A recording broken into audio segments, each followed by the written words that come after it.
Okay, magandang gabi sa atin lahat. Magandang gabi sa atin lahat. Okay, ngayong gabing ito ay dito po ginanap yung Bible study kana Sis Raquel sa Tornio. 6 PM po. Medyo na late lang konti kasi nga sobrang busy ng mga tao. Bago po yan, tayo po ay kakanta muna ng ating opening song. Pusong Dalisay, followed by opening prayer by Jacqueline Motea. Let's sing the song Pure Heart. O Pusong Dalisay.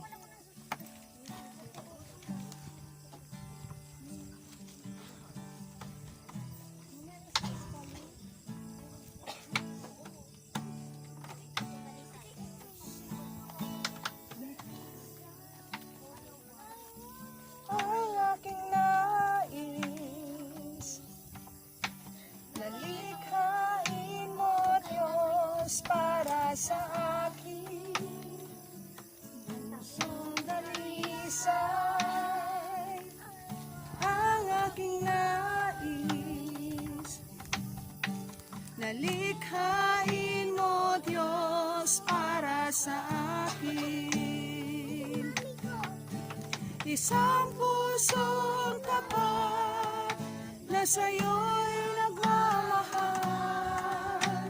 Isang pusong sa'yo'y walang alinlangan. Isang pusong itinitibok na ika'y parangalan. Handog ko'y pagpupuri sa'yo. Pusong dalisay, pusong dalisay, ang aking nais, nalikhain mo, Diyos, para sa akin. Pusong dalisay, ang aking nais, nalikhain mo, Diyos, para sa akin. Isang pusong tapat na sa'yo'y nagmamahal. Isang pusong sa'yo'y walang alinlangan. Isang pusong itinitibok na ika'y parangalan. Handog ko'y pagpupuri sa'yo lamang, Jesus. Ang pusong tapat, isang pusong tapat na sa'yo'y nagmamahal. Isang pusong sa'yo walang alinlangan. Isang pusong itinitibok na ika'y parangalan. Handog ko'y pagpupuri sa'yo lamang, Jesus. Isang pusong tapat, isang pusong tapat na sa'yo'y nagmamahal. Isang pusong sa'yo'y walang alinlangan. Isang pusong itinitibok na ika'y parangalan. Handog ko'y pagpupuri sa'yo lamang, Jesus.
Okay, yung mga kids doon sa loob, doon sa loob, sina Renren, si Bless, si Hana, doon kayo sa loob.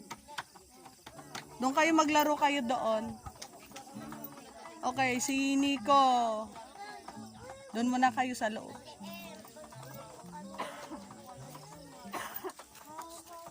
Yan, para makarinig lahat. Si Crystalline maiwan dito ha. Yung may-ari ng bahay maiwan dito. Okay. Okay, let's sing the song Kay Buti ng Diyos dahil despite sa sobrang busy natin, may mga karamdaman halos lahat.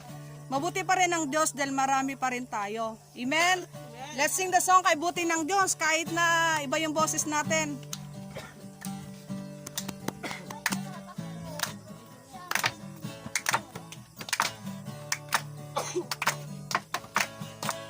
Kay buti ng Diyos, kay buti ng Diyos sa akin. Kay buti ng Diyos, kay buti ng Diyos sa'yo. Kay buti ng Diyos, kay buti ng Diyos sa Kanya. Kay buti ng Diyos, kay buti ng Diyos sa lahat.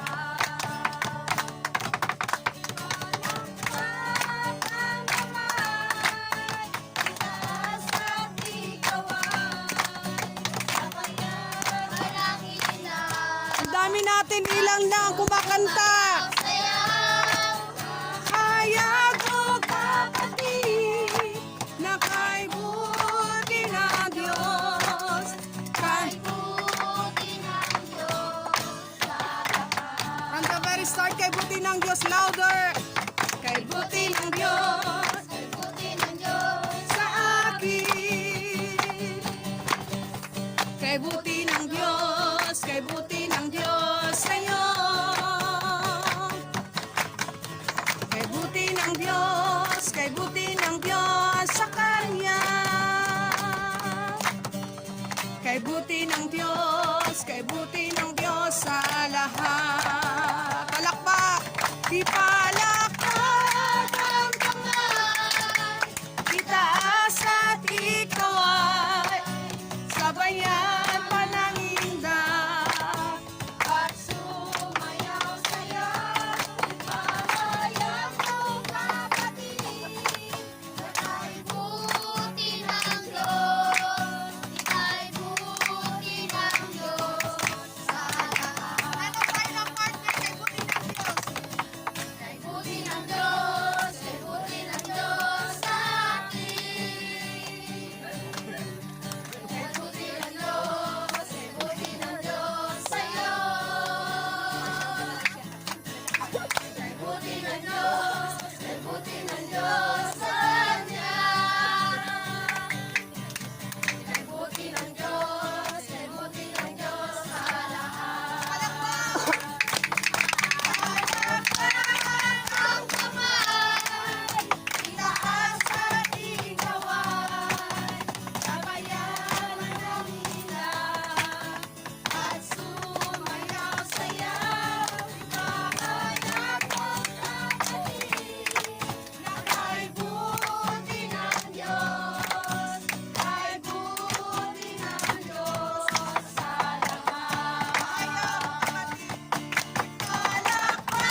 natin, no?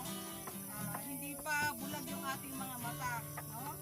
Hindi man punong-puno ng pera yung bulsa natin, mabuti pa rin ang Diyos dahil kailanman din niya tayo ginutom. Amen. Amen. So yun ang isa sa paraan na magpasalamat tayo sa Diyos. As we sing, give thanks.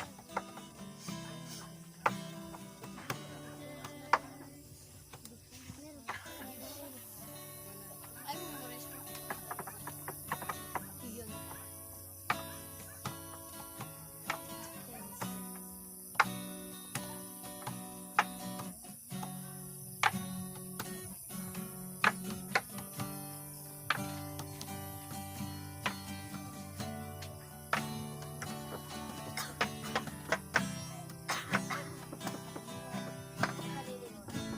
Give thanks. Give thanks with a grateful heart. Give thanks to the Holy One. Give thanks because He's given Jesus Christ. His Son. Give thanks. With a grateful heart. Taas natin mga kamay. To the Holy One. Give thanks. Because He's given Jesus Christ. His Son. And now, let the weak say, I am strong. Let the poor say, I am rich. Because of what the Lord has done for us. And now, let the weak say, I am strong. Let the poor say, I am rich. Because of what the Lord has done for us. Give thanks. Yes, so God, lahat tayo magpapasalamat sa Panginoon anuman ang pagpapala, pabor na binigay ng Diyos sa inyo this week mula nung Sunday hanggang sa araw na ito. Pasalamatan natin ang Diyos. We need to give thanks to the Lord sa oras na ito bago ako magbahagi ng salita ng Diyos.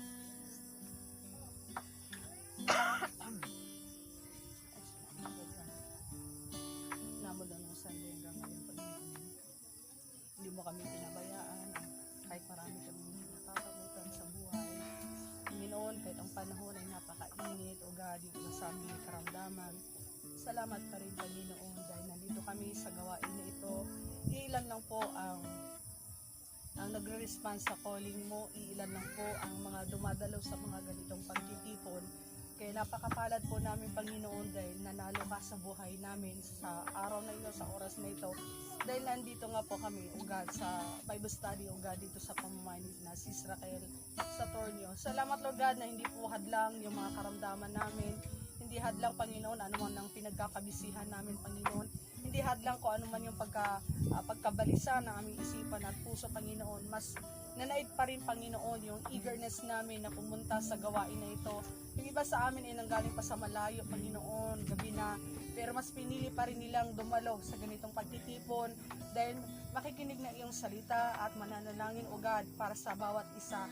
Kaya salamat, Lord, na lahat kami ay tagumpay sa araw na ito. Hayaan niyo po na ikaw po ang manguna sa amin mula umpisa hanggang sa kami ay matapos. Sasamahan niyo po kami, Panginoong, walang masayang ng mga verses, salita mo. Sa gabing ito, lahat kami makikinig, mag-participate, O God, mag-focus sa iyong mga salita.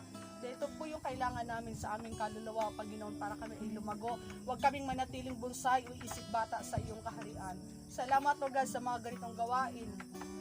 Huwag mabubusog na naman yung aming kaluluwa. Because Sunday is not enough to hear your word, O God. Kung pwede nga lang everyday, Panginoon, magkakaroon ng Bible study, Panginoon.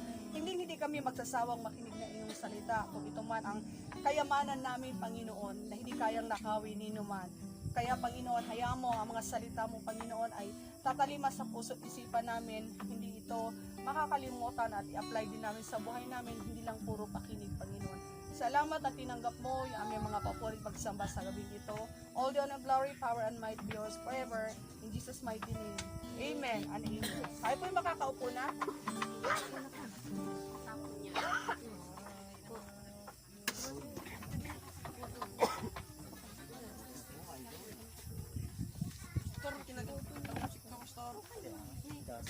Kayo po na tayo. Kayo dyan, kayo ang tagal. Upo kayo. Ako nang titingin ako ng upuan. So, ang pag-usapan natin ay 3 P. Ano kaya itong 3 P? Pera. Pera talaga nasa isip nila. Oo. So, ang pag-uusapan natin is tungkol sa tatlong word, no? 3 P, 3 P's. So, number 1 P is prison. Kayo nga, prison. Ibig sabihin, nakakulong. Number 2 is prayer. O, ano sa Tagalog ang prayer? Okay, pananalangin. At ang number 3 is punishment. O, anong punishment? Anong Tagalog ng punishment? Okay, parusa. So, yun yung 3 P na pag-aaralan natin sa gabing ito. May upuan pa yata doon. Okay. Sino po na kayo? Okay, let's open our Bible in the book of Acts chapter 12 verses 1 to 4.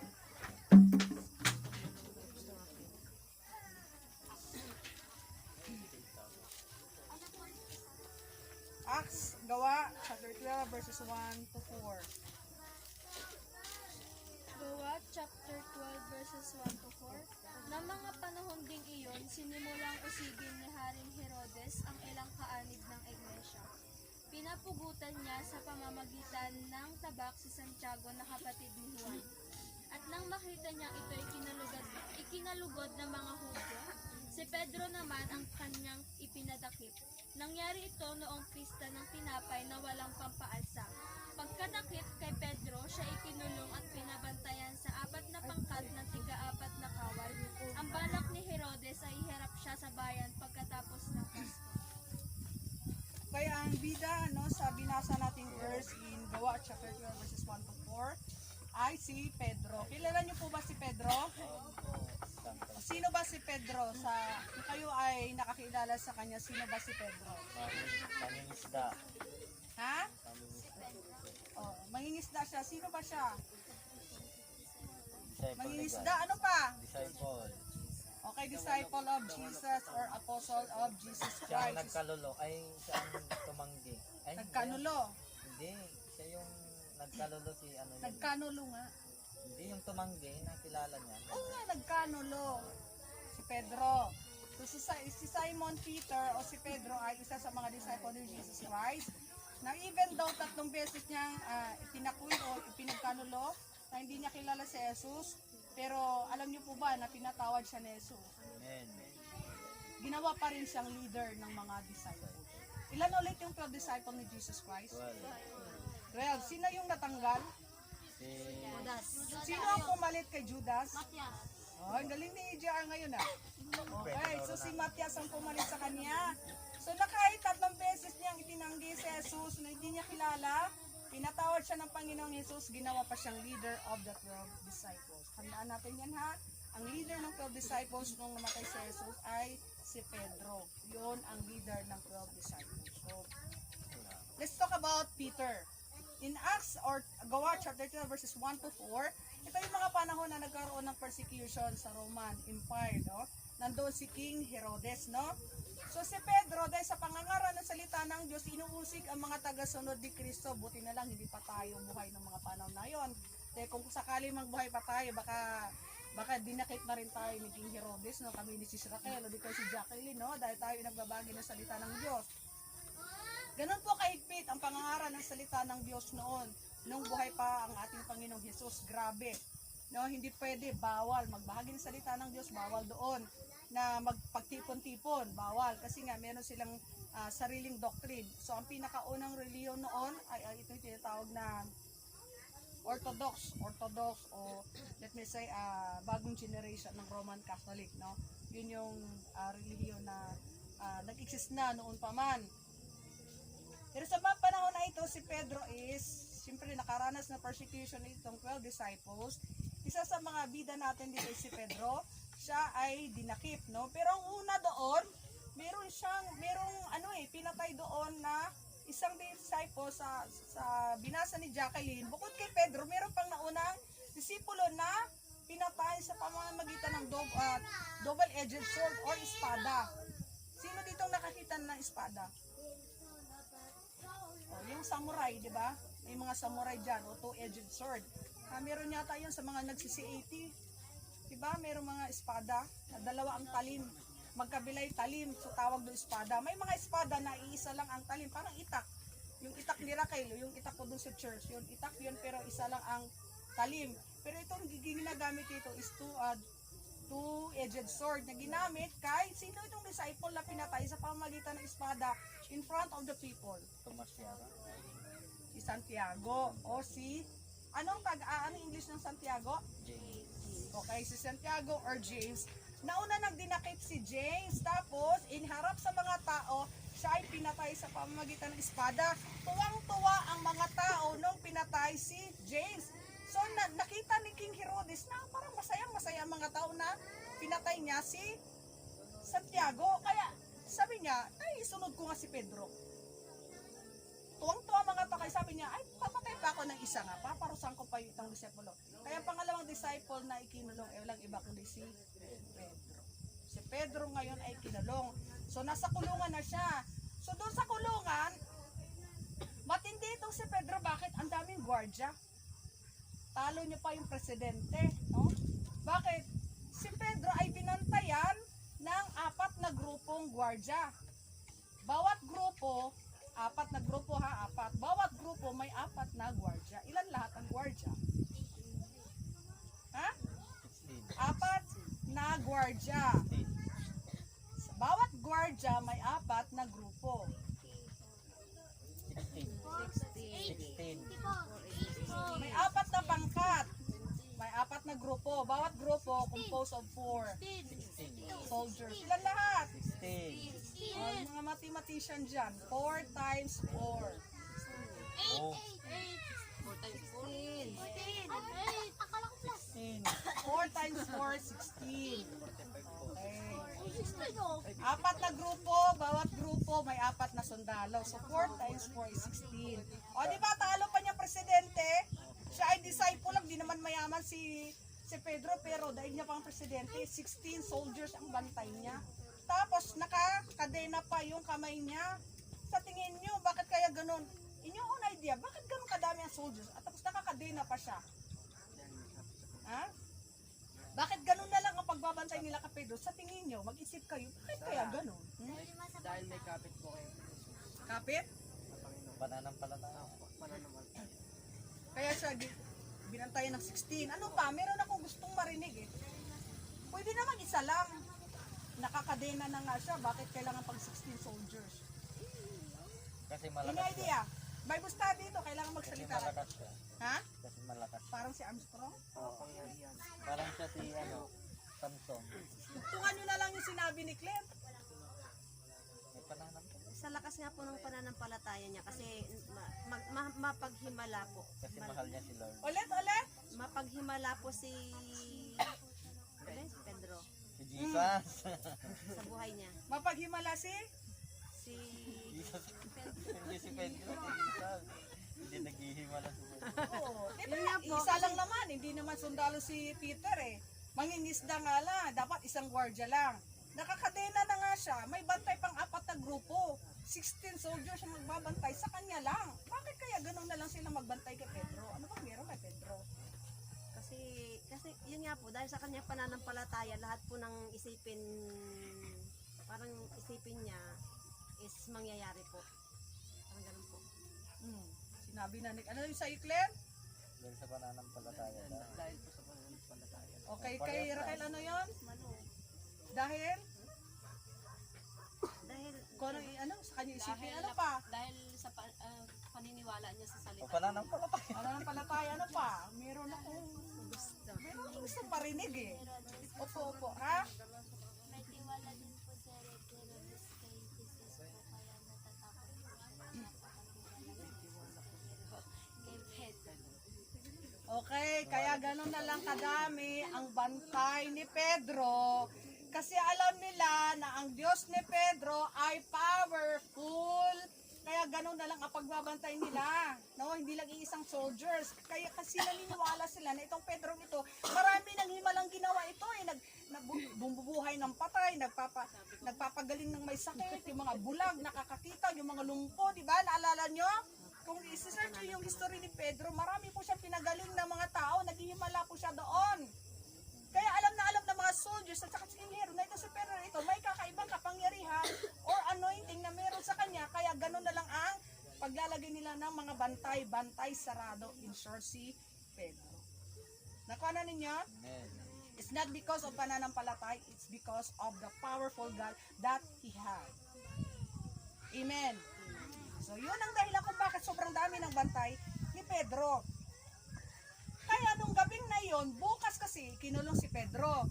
Bukas kasi lilitisin na ulit siya tulad ng ginawa ni Herodes kay Santiago na papatayin sa pamagitan ng espada. Ngayon, by this time, baka hahatiin na si Pedro. Kasi tuwang-tuwa ang mga tao nung pinatay nila si Santiago, ito, papatayin ko ulit ito para papalakpak ang mga tao, sabi ni Herodes. Pero bago pa magkinabukasan, naghimala na si Lord. Anong nangyari? Ano ang nangyari? Let's go to prayers. Kanina, prison. Number 2 is prayer. Acts 12 verses 5 to 11. pinalabas po siya ng mga anghel. Sige, basahin natin. Acts 12 verses 5 to 11. Kaya't nanatiling nakabilanggo si Pedro. Samantala, ang iglesia na may taimtim na nananalangin sa Diyos para kay Pedro. Nang gabing iyon, natutulog si Pedro sa pagitan ng dalawang kawal. Nahagapos siya ng dalawang tanikala at may mga bantay pa sa harap ng pinto ng bilangguan. Balak ni Herodes na iharap siya sa bayan kinabukasan. Walang ano-ano'y lumitaw ang isang anghel ng Panginoon at nagliwanag ng mabuti sa bilangguan. Tinapik nito si Pedro sa tagiliran at ginising. Dali, bumangon ka, sabi ng anghel. Nakalag ang mga tanikala sa mga kamay ni Pedro. Magbihis ka't magsuot ng sandalyas, sabi ng anghel, at ganun nga ang kanyang ginawa. Sinabi pa sa kanya ng anghel, magbalabal ka't sumunod sa akin. Sumunod nga si Pedro sa anghel, ngunit hindi niya alam kung totoo nga ang nangyayaring iyon. Akala niya'y nananaginip lamang siya. Nakalampas sila sa una at pangalawang bantay at nakarating sa pintuang bakal na labasan papunta sa lungsod. Ito'y kusang nabuksan at sila'y lumabas. Pagkaraan nila sa isang kalye, biglang nawala ang anghel. Noon natauhan si Pedro kaya't sinabi niya, ngayon ko natiyak na totoo pala ang lahat. Isinugo ng Panginoon ang kanyang anghel at iniligtas ako sa kamay ni Herodes at sa ibig ng mga Hudyo na mangyayari sa akin. Okay, so Acts 12 verses 5 to 11. Ano nangyari kay Pedro nung siya ay ikinulong? Ang mga kapatiran ay taimtim na nananalangin. Kaya bawat isa sa atin, kung merong mga problemang pinagdadaanan ng mga kapatiran, nandun ang mga kapatiran na dapat mananalangin. Ito ang ginawa ng grupo ni Pedro dahil nakita nila na si Pedro ay nakakulong. Ano ang gagawin nila? Wala naman silang mga armas. No? Hindi naman sila ganun kayaman para palabasin nila si Pedro. Kumbaga, walang pag-asa na makalabas si Pedro. Pero may isang pag-asang nakita ng grupo na ito, which is ang pananalangin. Kapatid, naubos na yung pera mo sa kakahanap ng solusyon. Lahat ng tao nilapitan na walang solusyon. But still, there is one God who can solve your problem. Amen. Amen. Kasi hindi naman lahat ng lalapitan mo is nasa kanila ang solusyon. Yung pera mo, kahit gaano kadami ang pera mo, hindi rin yan ang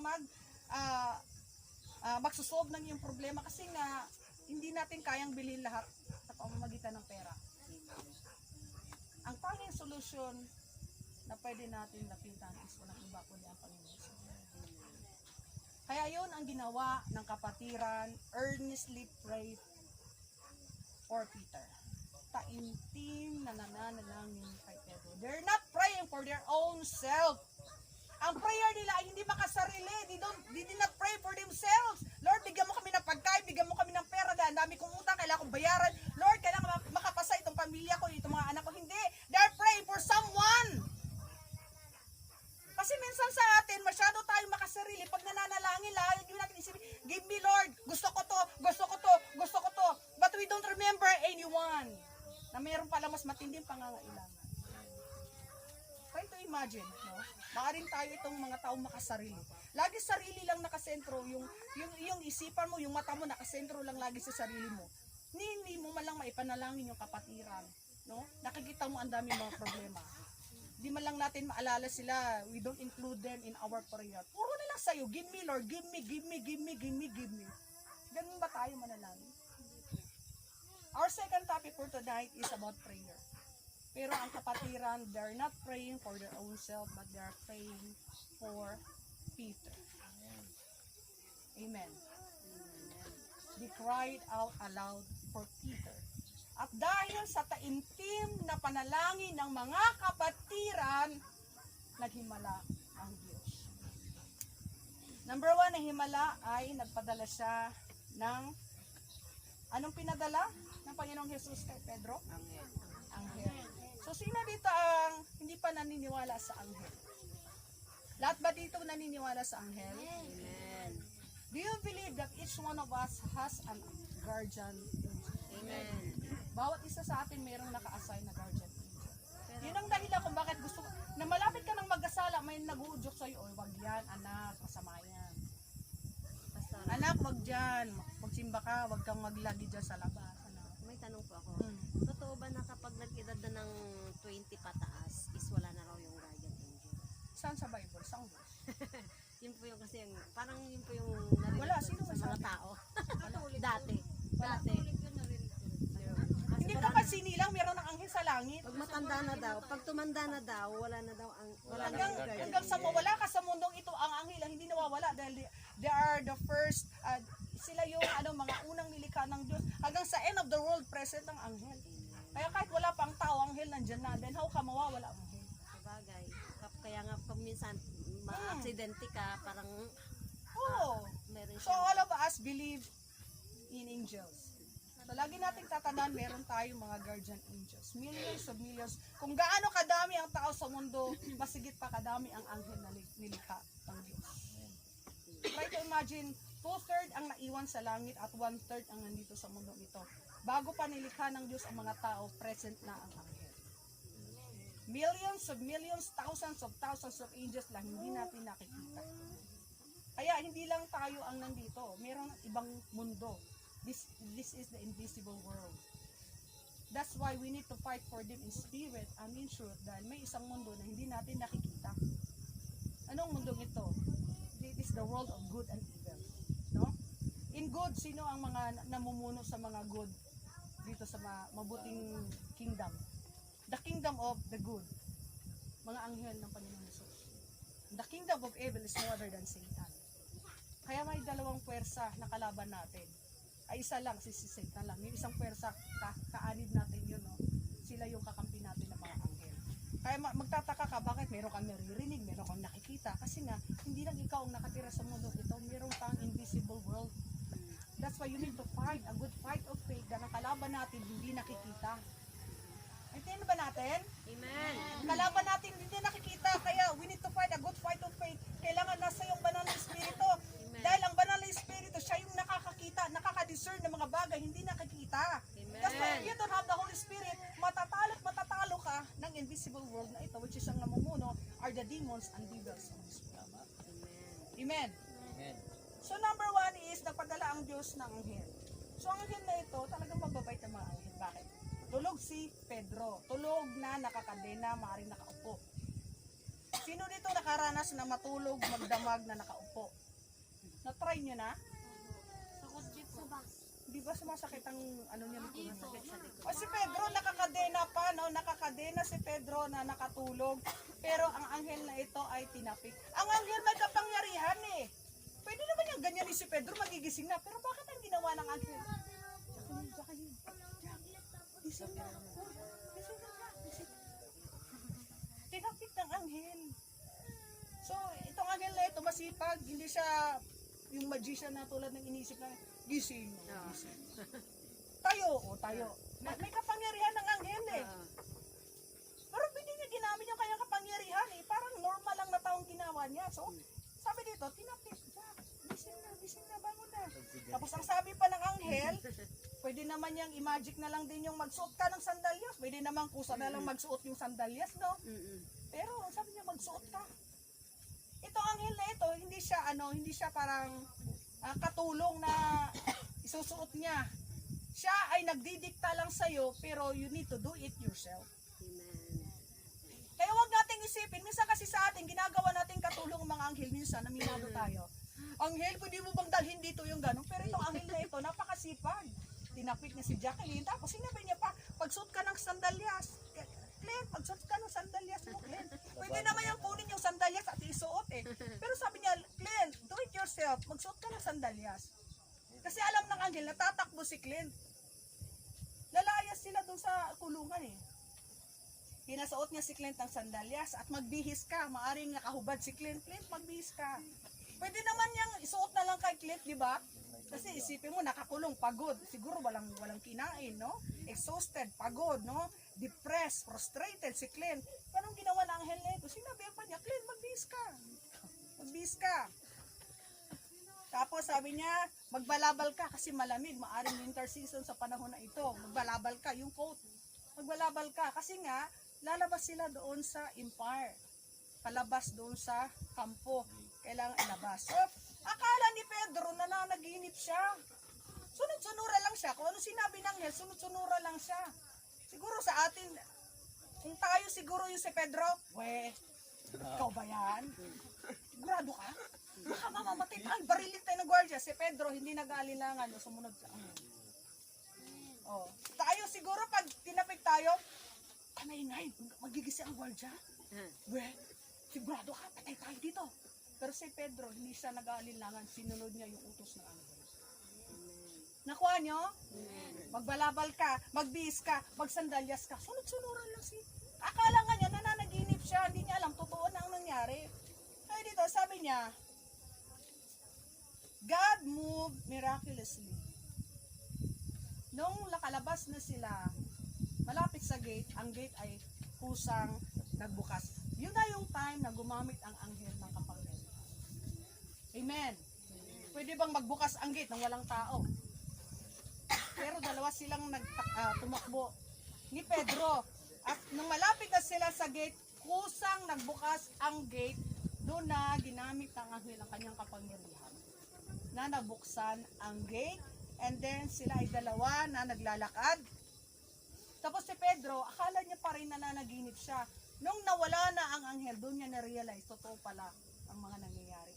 Totoo pala na mayroong talagang anghel na pinapadala ang Diyos. Doon na, nagising na siya, wala na yung anghel, nakalabas na siya doon sa kampo. Naglalakad na siya. So ang ginawa niya is, ang sabi dito, don't expect God to do what you can do. Yung ginawa ni Pedro doon sa kulungan na dinidiktahan siya ng anghel, pinakita lang doon, ang lesson doon is, gawin mo yung kaya mo. Yung lesson doon between Peter and angel is, hinahayaan ng anghel na gawin ni Pedro yung kailangan niyang gawin. Bakit? Alam ng Diyos kung ano ang kaya mo.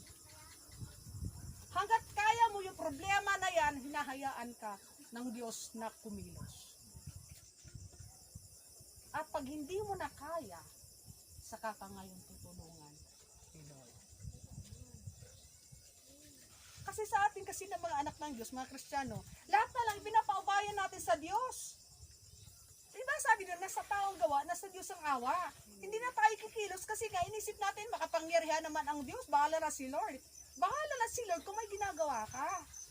Sabi ito, don't expect God to do what you can do. Kung kaya mong gawin kapatid, huwag mong asahan na gagawin ni Lord para sa'yo. Gagawa lang si Lord. Tutulungan ka ni Lord sa point na hindi mo na kaya gawin. Naintindihan po ba natin? Lagi nating tandaan, hanggat kaya mo kapatid, hinahayaan ka ni Lord na maghanap ng solusyon. Hinahayaan ka ni Lord kung ano ang gagawin mo, paano mo siya masolve, ano ang diskarte mo, anong wisdom na gagamitin mo sa problema mo. Pero pag nakita ni Lord na talagang ginawa mo na lahat at hindi mo na kaya, diyan na maghihimala si Lord sa buhay mo. Yun na yung sukong-suko ka na, Lord, I surrender all, di ko na kaya. Suko na ako, Lord, ikaw nang bahala. That's the way God will move miracles. Amen. Magugulat ka na lang, wow, Lord, grabe, di ako makapaniwala, ganun ka kumilos. Naranasan nyo na ba yan? Amen. Naikot ka ng ikot kung saan-saan ka nagpupunta, ang dami mong pinagsasabi ng problema mo. Pero parang ang tagal, Lord, bakit hindi ka kumikilos? Kasi nga, nakikita ni Lord na kaya mo pa eh. Nahayaan ka ni Lord na kumilos sa problema mo, pero pag nakita ni Lord na talagang hindi mo na kaya, diyan mo makikita yung kamay Ako, ni Lord. Pastora. Mm. Kasi yung iba, di ba, Mm. katulad yun, ako dati halos hindi ko na rin makaya. Mm. Sabi ko nga sa'yo, halos masiraan ako ng ulo. Mm. Bakit yung iba hindi nakakaya, nasisiraan ng ulo ko? Kasi maaring hindi sila tumatawag sa Panginoon.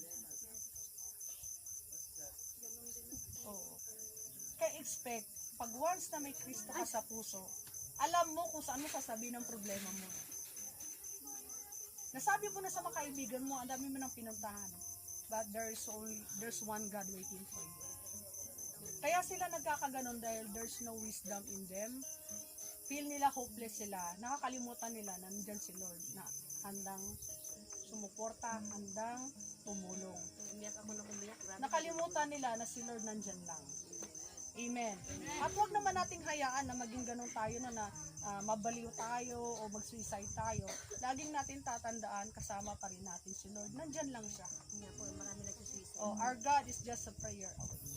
Mas malakas ang boses ng diablo sa kanila kaysa sa boses ng Diyos. Yes, maaring may Kristo ka na sa puso. Pero yung movement ng Holy Spirit sa'yo, yung movement ng Diyos sa'yo, maaring 10% lang. Bakit? Sakang ka kasi. Kaya malakas ang persa ng demonyo sa buhay mo. Bakit lahat ba ng Christian 100% tapat sa Panginoon? Hindi.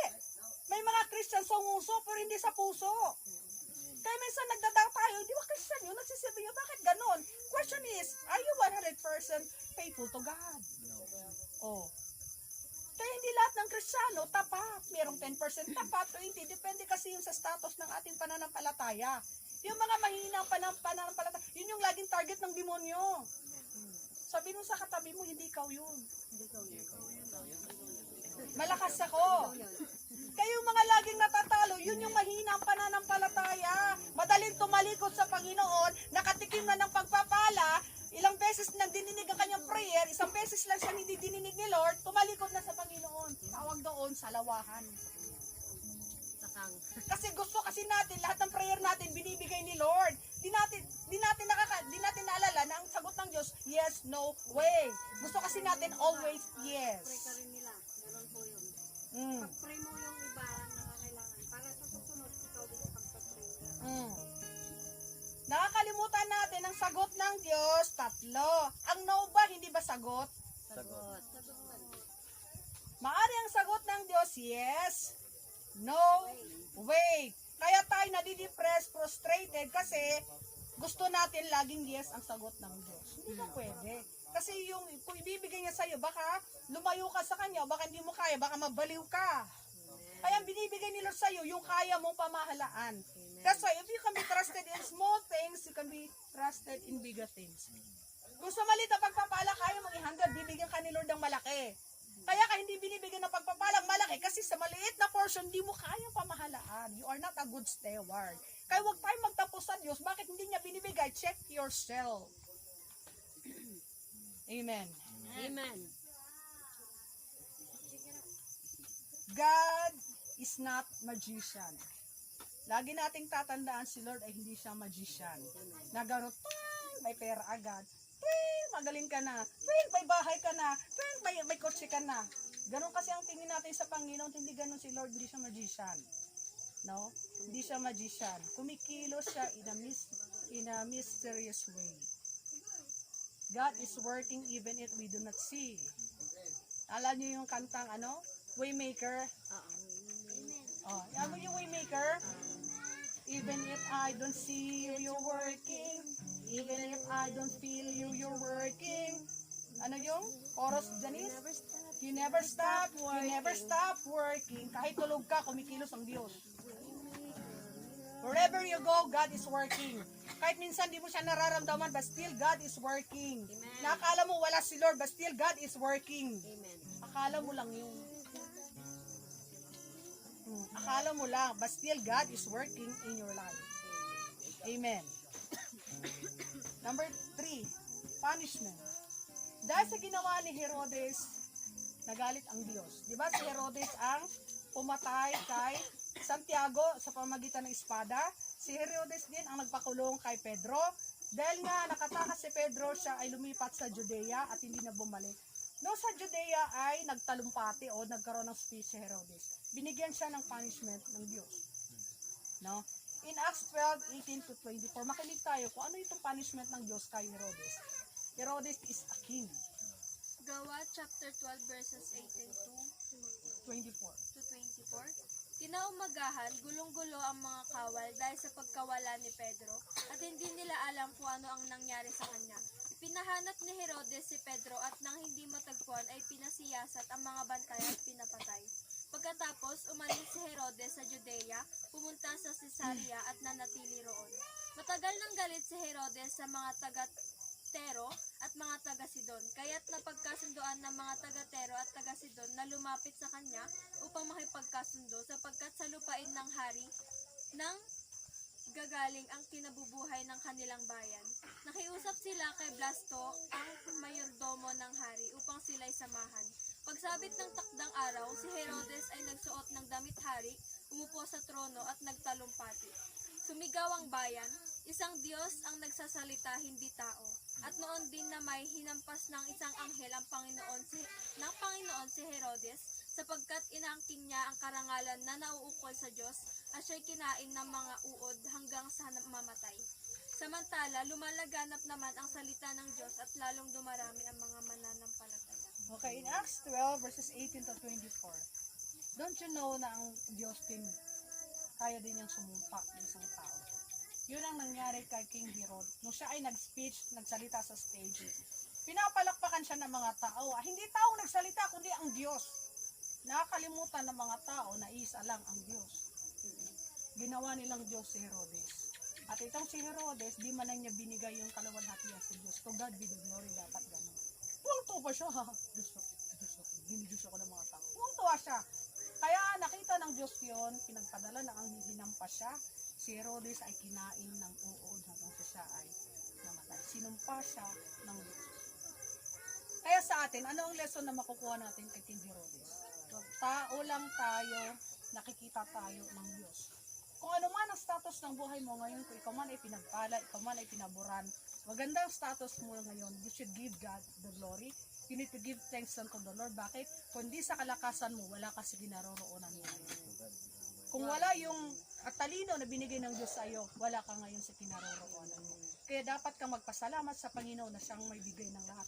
Lakas mo, buhay mo, galing sa Diyos. Si Herodes, nakakalimutan niya na may Diyos. Hinahayaan niya, tawagin siya ng mga taong Diyos. Nakita ng Diyos yon, narinig niya. Ayaw ng Diyos na may ibang Diyos na sinasamba ang tao dahil siya ay nag-iisang Diyos na lumikha ng sanlibutan at ng mga tao. Kaya galit na galit ang Diyos pag tayo ay sumasamba sa mga Diyos-Diyosan. Dahil ayaw niya na meron tayong sinasambang iba. Gusto ng Diyos siya lang at wala ng iba. Siya ang Diyos na dapat sambahin. Wala ng ibang Diyos kundi siya lang. Kaya ang Diyos ay nagsiselos pag sinasamba natin ang mga Diyos-Diyosan. Pero ngayon, lahat tayo ay mga anak na ng Diyos. Binuksan na ng Diyos ang ating spiritual eye, binuksan na ng Diyos ang ating puso, and we are worshiping God in spirit and in truth. So, ang nangyari kay Herodes, sinumpa siya ng Diyos, siya ay kinain ng uod. Walang ibang king sa Bible, nag-iisang hari na kinain ng uod hanggang siya ay namatay, kundi si King Herod. Tandaan natin yan. Isang hari na kinain ng uod hanggang siya ay namatay. Kaya, you should give God the glory.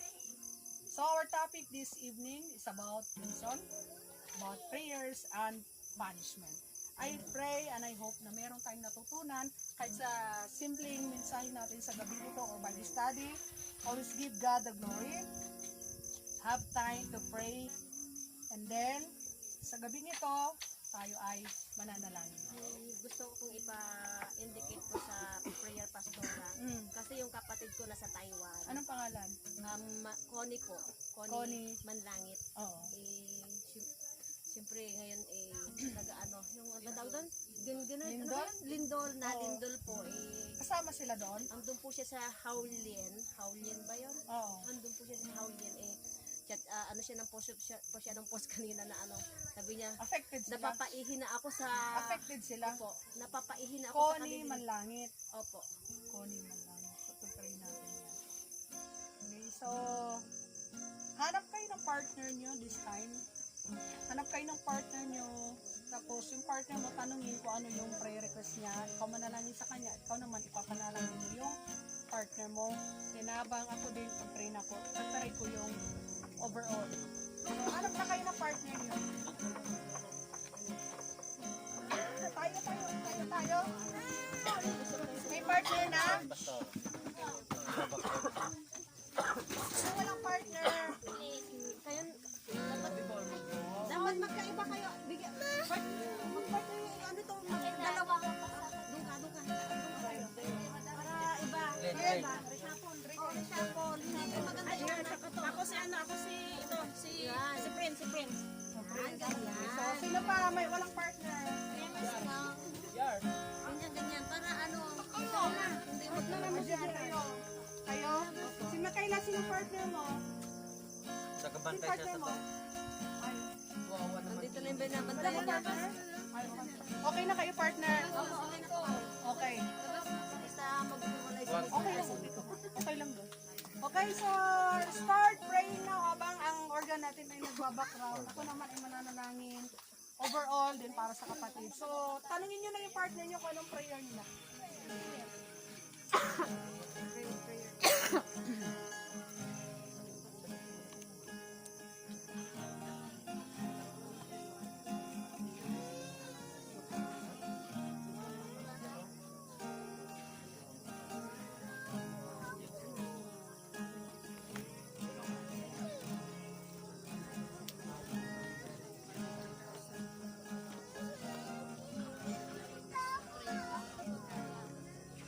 Oh Jesus, so Shakira Bababaliya. Panginoon, kami po ay nagpapasalamat ng God sa gabing ito wherein nabigyan ng opportunity ng bawat isa na manalangin po ang bawat isa. Dahil minsan po nakakalimutan po namin manalangin sa bahay, nakalimutan po namin manalangin sa kapwa namin. Kaya sa Bible study na ito will take this opportunity na may panalangin naman po namin yung aming mga kapatiran bukod sa sarili po namin. Kaya salamat po, unang-una pong prayer items po na niludulog ko po sa iyo at kapatid Mr. Raquel Saponio, which is Connie Manlangit na nasa Taiwan, na ngayon po ay nakakaranas po ng lindol at doon sa kanyang pinalalagyan, they are all affected. O God, sa lindol, limitado ang kanilang galaw, Panginoon, basta-basta makaihi o makalabas dahil na po sa tension po na nangyayari o maaaring ng yung iba natatakot, Panginoon. Pero Panginoon, intervene ka, Panginoon, lalo na po sa mga kapatiran namin na nandun po sa Taiwan, Panginoon. Pakiingatan niyo po ang bawat isa, lalo na po yung aming kapatid na si Connie Manlangit, Panginoon. Keep her safe and sound doon po hanggang sa matapos po ang lindol at makaka-recover sila at maibalik po sila sa tamang lugar po nila, Panginoon, at ipagpatuloy ang kanilang trabaho po doon. At anuman po yung mga nawalang resources, Lord, ibalik mo po. Alalahanin niyo po yung mga anak mo doon na nananampalataya sa iyo in behalf of your worshiper there, in behalf of your follower there in Taiwan, Panginoon, mahabag ka, pakaingatan niyo po sila, lalo na po sa mga kababayan namin Pilipino na nandun po sa Taiwan, naging sa mga kamag-anak ko din po, Panginoon, pakaingatan niyo po sila. for the blessing upon this house, Lord God. Sisimula kay Tatay Hill, sa Raquel Satornio, kay Lira, kay Valerie, kay Raven, kay Crystalline, Panginoon, at isang kapatid pa nila na nasa Nebraska. Bless all this family, Panginoon, and I pray na darating ang panahon lahat po sila, Panginoon, ay magsisilbi sa iyo, pupunta sa tahanan mo para magpuri sa iyo, Lord God. At Lord, ano man ang pangangailangan ng bahay ko ito, Panginoon, you will provide. Hindi maubusan ng pagkain, o God, ano man mga bayarin, Panginoon, you will provide. Salamat din sa mga alagang hayop po nila, Panginoon, pakaingatan mo. Kung multiply pa ito, Panginoon, dahil ito yung source ng income nila, Panginoon. Ganun na rin po si Tatay, pakaingatan niyo po sa kanyang pagdadrive sa lansangan. Gabi na rin po umuwi. Let your traveling mercy, divine protection be upon him sa kanyang paggabiyahe, Panginoon. Kasama ng mga angel, Panginoon, magbabantay po sa kanila. Even in this place, Panginoon, na very open po sa mga tao habang sila ay natutulog ng gabi, pakaingatan niyo rin po sila, Panginoon. Kasi pag sila ay natutulog, salamat sa mga panaginip na galing sa iyo. Lord God, someday makita ni Sister Raquel na kapangyarihan mo, O God. Salamat na sa bahay na ito, mananatili ang kapayapaan, kagalakan sa puso nila, nandun yung unity, harmony at pagmamahalan sa bawat isa, Panginoon. And I pray, hindi lang ito yung Bible study na mangyari, kundi marami pang Bible study, O God, ang maidaos sa pamamahay na ito. Salamat, Lord God, sa mga request din ni Sister Raquel na ikaw lang pong nakakaalam, Panginoon, maaaring hindi niya pwedeng sabihin sa amin. Ano man ito, Panginoon, granted kung ito may nakakabuti po sa kanya, Panginoon. At salamat po, 5 years, Lord God, ng kanyang pagsisilbi po. Halos kasabay po kami, O Panginoon, dyan sa church na yan. Hanggang ngayon, magkakasama pa rin po kami, Panginoon. At someday, you will use Sister Raquel mightily sa iyong ubasan, Panginoon. You will not look on our status, Panginoon, but kung ano yung nakikita mo sa amin ngayon na kaya namin ibigay sa iyo, then use it, Lord, for your glory, O God, inaamin namin. Lahat kami na narito ay isang makasalanan, Panginoon, at kailangan namin ng habag mo, Panginoon. But gamitin mo kami, Panginoon, depende po sa aming kakayahan, Panginoon. We're willing to be used by you, Panginoon. Salamat din sa mga lahat ng dumalo po dito. Kaingatan niyo rin po sila mamaya sa kanilang pag-uwi, mga karating na violence, safe and sound. At yung mga may karamdaman po dito, Panginoon, pagagalingin niyo hanggang sa Sabado, Panginoon, para mayroon kaming lakas na naman na magpuri sa iyo, Panginoon, at maibalik yung normal na boses po namin this Sunday dahil marami kami mga susunod na activities, Panginoon, kailangan namin ng palakasan. Lord God, salamat sa unity ng bawat isa, salamat sa pagmamahalan ng bawat isa, at kung merong mga tampuhan, galit ang isa't isa sa amin, Lord, we release forgiveness, Lord God, and we ask forgiveness from you, Panginoon, kung kami man ay nagkimkim ng sama ng loob, galit sa isa't isa. Lord, pag-isahin mo kami, Panginoon, yung pagmamahal, Lord God. Kami ay nagsusumamo, pag-isahin mo ang aming puso't isipan, Panginoon. Hindi namin nahayaan na matalo kami ng kaaway. Kaya ano man ang mga negative feelings na meron kami, ano man ang mga negative feelings na iniisip namin, I cast it in the name of Jesus, and let your Holy Spirit dwell in our heart, let your love reign in our hearts and mind, Panginoon. Ang kabutihan pa rin na siya mananaig sa buhay namin. We will not entertain any negative thoughts. We will not entertain, Panginoon, yung mga negative feelings, so God, na lahat ng negative ito ay hindi galing sa iyo. Salamat ang presensya mo ang siyang mag-ahari sa buhay namin, ang pagmamahalan na siyang mag-ahari sa amin, magtutulungan, Panginoon. Thank you, Lord God, yun po yung mangyayari sa amin, the Jesus the Good Shepherd Church, O God. Bind us one, Lord God, walang sino mong makapaghihiwalay sa amin, in Jesus' name. Bagkos kami ay dadami pa, gamitin mo kami may Panginoon, para mag-akay ng kaluluwa. Lord God, lahat ng aking mga declarations sa gabi nito, we believe, receive it, in Jesus' mighty name. Amen and amen. Kanta tayo ng isang-isa. Isang kanta. Anong kanta? Anong kanta? Spirit touch, oh. Pasalamat lang. Salamat na lang. Salamat. Pwede nyo mag-prepare.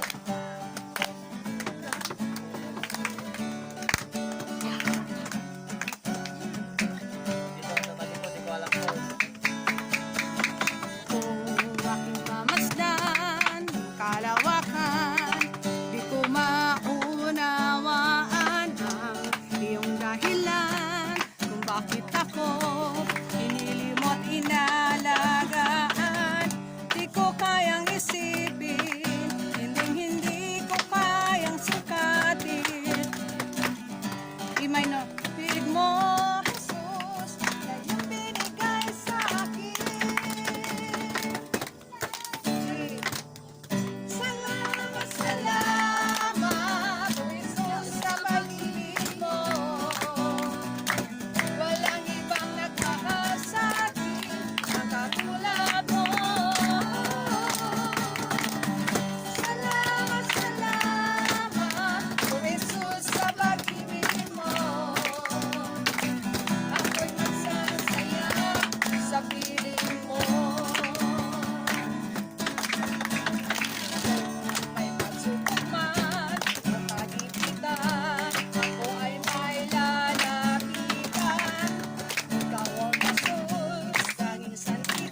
salamat. Salamat, salamat, Jesus, sa pag-ibig mo. Walang ibang nagmahal sa akin na katulad mo.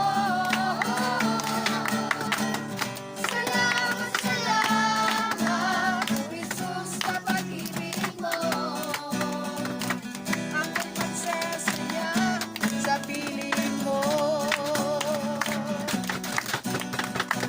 Ako'y magsasaya sa piling mo. Ako'y magsasaya sa piling mo. God bless us all. Bye-bye na.